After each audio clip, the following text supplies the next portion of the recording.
꿀같은 토요일 아침, 나는 평일부터 누적된 피로로 방전되었고 햇살이 살며시 나의 얼굴을 비추고 있었지만 이불을 머리끝까지 올리며 잠을 청하고 있었다.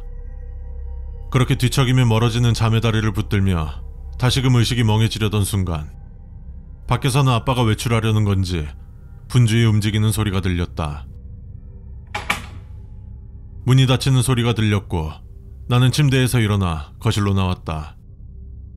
아무 생각 없이 TV를 켰는데 유명한 괴담인 키사라기 역을 주제로 한 괴담 프로그램이 나왔다. 그렇게 한 30분쯤 프로그램을 봤을까. 현관에서 초인종이 울렸다.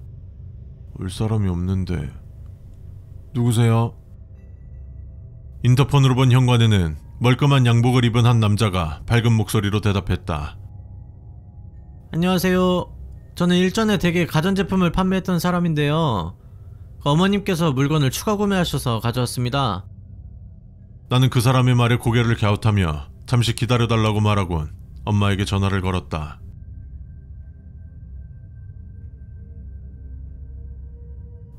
죄송해요. 엄마가 지금 외출 중이시라 통화 좀 하느라고요. 들어오세요.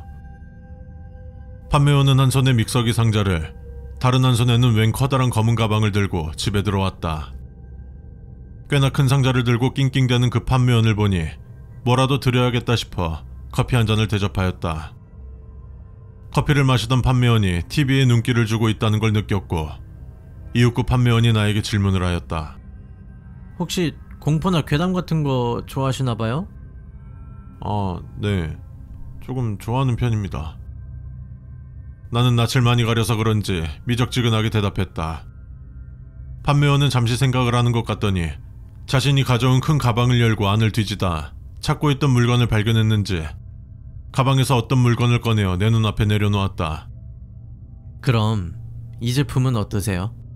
나는 갑작스럽게 눈앞에 나타난 제품과 판매원의 말에 조금 당황했다. 네? 이게 뭔데요? 판매원은 밝은 목소리로 그 물건에 대해서 설명하기 시작했다. 이게 소원인형이라는 건데 꽤 유명한 인형사가 만든 제품입니다. 보통 인형들과는 다르게 소원을 이뤄주는 인형이라고 하더라고요. 나는 판매원의 말을 들으며 속으로 저게 무슨 말을 하는 건가 싶었다. 내가 별 생각이 없는 걸 눈치챘는지 조금 진지한 목소리로 말했다. 이 사람이 좀 이상한 것 같은데 인형이 무슨 소원을 들어준다고 그래 라고 생각하셨죠? 내 생각을 읽혀 당황했고 그런 모습을 본 판매원은 싱긋웃으며 말했다. 원래라면 고객님의 생각이 일반적이기는 하죠. 하지만 이 인형은 정말로 소원을 들어준답니다. 저도 솔직히 이 인형의 덕을 보기도 했거든요. 인형 덕을 봤다고요? 나는 판매원의 말에 조금 흥미가 생기기 시작했다. 판매원은 조금 머뭇거리다가 말을 이어나갔다. 사실 제가 작년에 교통사고를 당해서 다리가 좀 불편했었는데 어느 날 저희 집에 이 인형을 판매한 사람이 왔어요. 그리고 이 인형이 소원을 들어준다고 하길래 저는 지푸라기라도 잡는 심정으로 인형을 샀죠. 그때는 믿져야 본전이다라고 생각했으니까요. 그리고 인형과 함께 적힌 수칙서를 보면서 소원을 빌었더니 글쎄 다리가 점점 회복되기 시작하더라고요. 병원에서도 이런 경우는 처음 본다고 하면서 그 말 그대로 기적이라고. 이게 제가 교통사고 직후 받았던 진단서고 소원인형을 통해 회복된 후 병원에서 받은 진단서입니다. 나는 판매원이 건넨 진단서를 받아 내용을 보기 시작하였다. 2024년 6월 상기 환자는 교통사고 이후 우측 다리 신경이 손상되어 정상적인 활동 불가. 2024년 9월 상기 환자는 이전 교통사고 이후 우측 다리 신경이 손상되어 정상적인 활동이 불가하였으나 손상되었던 신경이 회복되어 1개월 내 정상적인 생활이 가능할 것으로 보임. 이게 정말인가요? 판매원은 이 반응이 한 번이 아니라는 듯 자신의 지갑 속에서 장애복지 카드를 꺼내 나에게 보여주었다. 물론 지금은 정상적으로 다리를 쓰고 있고 더 이상 장애 판정도 유지되지 않고 있지만요. 이렇게까지 증거를 들이미는데 의심은 어느샌가 호기심으로 변했다. 나는 판매원에게 소원 인형을 한 개 달라고 말했고 판매원은 가방에서 인형 하나를 새로 꺼내주었다.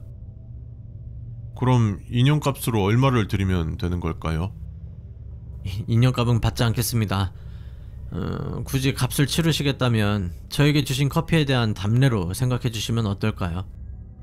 꽤나 장사를 잘하는 판매원인 것 같다는 느낌을 받은 나는 그의 제안을 수락하였고, 판매원은 다시 한번 고맙다고 말하고는 집을 나섰다. 나는 현관문을 닫고 집 안으로 들어가려 했으나 판매원이 혼잣말로 중얼거리는 소리를 들을 수 있었다. 성공했습니다. 나는 제품을 판매한 걸 말하는 것이겠거니 생각했고, 거의 무료로 받은 소원 인형을 손에 들고 소파에 앉아 찬찬히 살펴보기 시작했다. 인형은 검은 한복을 입고 있는 한 손 크기의 사람 인형으로 겉보기에는 평범해 보였다. 인형 이곳저곳을 보던 중 등 부분에 홈 같은 게 파여 있었고, 그 안에 뭔가 넣는 목적으로 만들어진 것인지 손가락을 넣어보니 공간이 있었다. 생긴 것도 저승사자 같은데 검은색 한복까지 입혔어. 나는 인형을 한쪽에 내려두고 같이 받게 된 구슬 한 개와 수칙서에 눈길을 주었다. 구슬은 투명하였는데 특별한 것은 없는 흔히 볼 수 있는 유리구슬 같은 한 손에 쥐어질 만큼 작은 크기였다.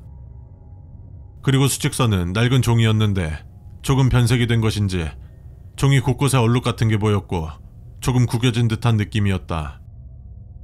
수칙서를 드는 순간 살짝 공기가 무거워지는 것 같은 느낌이 들었다.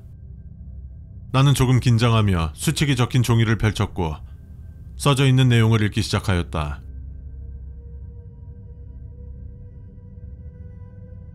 해당 수칙서는 소원 인형을 사용하는 주술에 대한 내용이 서술되어 있으며 이것을 읽음과 동시에 효력이 발생합니다. 다만 소원 인형도 일종의 강령술이므로 단순한 놀이로만 생각하여 주의 없이 행하게 된다면 어떤 불상사가 발생할지 모르니 수칙을 준수하시길 바랍니다. 소원 인형을 사용하면서 발생하는 설명 불가능한 현상으로 인한 상해나 사망 등에 대해 해당 인형을 제작한 자나 소유권을 이전한 자에게는 어떠한 대가나 책임의 소지가 없으며 오로지 해당 인형을 최종적으로 사용하는 자에게 있다는 점을 알립니다.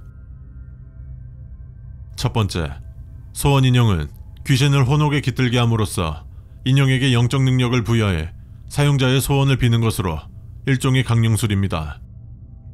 해당 강령술은 다른 강령술에 비하여 준비하는 과정이 조금 번거로우나 효과만큼은 확실합니다. 불평 없이 준비 과정을 진행해 주시기 바랍니다.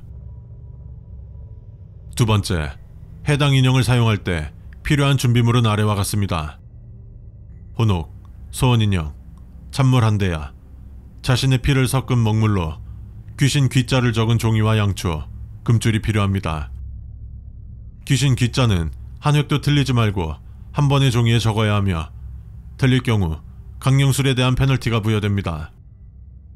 초는 최소 길이 30cm인 것을 준비해야 하며 초에 3cm 간격으로 표시를 한 뒤 일자를 표시하시길 바랍니다.